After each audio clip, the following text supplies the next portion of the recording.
एका 9 वर्षाच्या मुलानं शिट्टी गेली। ही शिट्टी फुफ्फुसात जाऊन अडकल्यानं त्याला श्वास घेण्यात अडथळा होऊ लागला।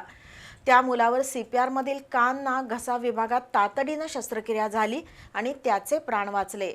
त्यामुळे मुलाच्या पालकांनी CPRच्या डॉक्टरांबद्दल कृतज्ञता व्यक्त केली।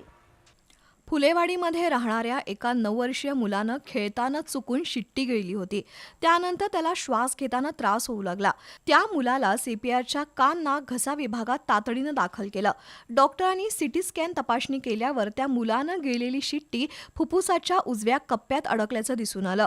त्या मुलावर तातडीनं शस्त्रक्रिया होणं गरजेचं होतं। विभाग प्रमुख डॉक्टर अजित लोकरे, डॉक्टर वासंती पाटील, डॉक्टर स्नेहल सोनार, भूलतज्ञ डॉक्टर उल्हास मिसाळ यांनी त्या मुलावर ब्रॉन्कोस्कोपीद्वारे शस्त्रक्रिया करण्याचा निर्णय घेतला। अशा प्रकारची शस्त्रक्रिया काही वेळा जीवावर बेतणारी असते, त्यामुळे त्या मुलाच्या पालकांना धोक्याची कल्पना देऊन ही शस्त्रक्रिया करण्यात आली। मात्र त्यातून फुफ्फुसातील शिट्टी बाहेर काढण्यात यश आलं आणि त्या मुलाचा जीव वाचला।